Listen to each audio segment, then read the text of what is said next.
চিকিৎসক ও আইনজীবীদের সেবা ফি বা ভিজিট হিসেবে কত নেন তা জানাতে হবে সরকারকে।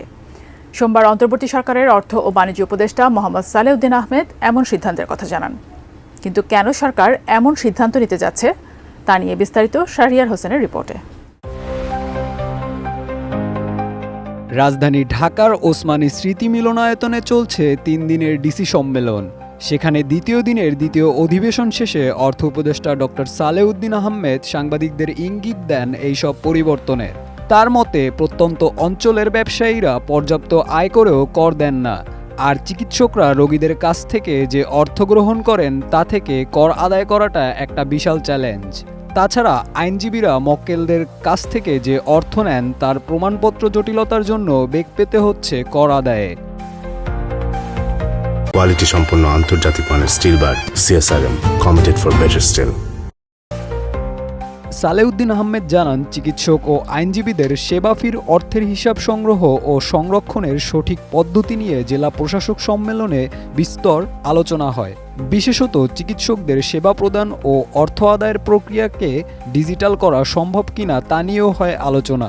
গ্রাম অঞ্চলে বা থানায় অনেক ব্যবসায়ী আছে, প্রচুর আয় করে, কিন্তু তারা ট্যাক্স বা ভ্যাট দেয় না। এটা আমাদের জন্য একটা কনসার্নের ব্যাপার। ওই ট্যাক্স নেটটা বাড়াবার জন্য ইনবিআর চেয়ারম্যান ছিল, আমরা চেষ্টা করছি। কারণ শহরে আপনারা দেখেন অনেকই ট্যাক্সের আওতা আছে, যে কোনো দোকানদার, কিন্তু অনেক গ্রাম অঞ্চলে এটা আসে না। কর আদায় নিয়ে তিনি আরও বলেন, পর্যাপ্ত আয় করার পরও যারা কর দেন না তাদের বিরুদ্ধে জেলা প্রশাসকদের পক্ষ থেকে এনবিআরকে অনুরোধ করা হয়েছে বিশেষ অভিযান পরিচালনার। যদিও চিকিৎসক ও আইনজীবীরা সরাসরি ক্যাশ ট্রানজ্যাকশন করেন, এর কারণে কিন্তু তাদেরকে করের আওতায় আনা যায় না। চিকিৎসকেরা যে ফি নেন তার রসিদ সেবা প্রার্থীরা নেন না। এই ফি যদি ডিজিটাল মাধ্যমে দেওয়া হয় তাহলে তার একটা রেকর্ড থাকে। বাইরের দেশে এগুলো সব রেকর্ডের।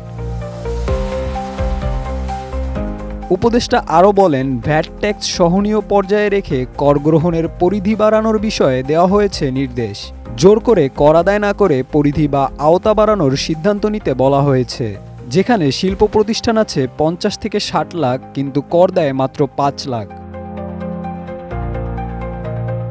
তাছাড়া তিনি স্পষ্ট করেন, এই উদ্যোগের মাধ্যমে সরকারের লক্ষ্য হচ্ছে সেবা খাতে আরও স্বচ্ছতা ও সঠিক কর ব্যবস্থা প্রতিষ্ঠা করা, যাতে দেশের অর্থনীতির প্রতি অব্যাহত সমর্থন ও স্বচ্ছতা নিশ্চিত করা যায়। Shahriar Hossain, desk report, ATN news.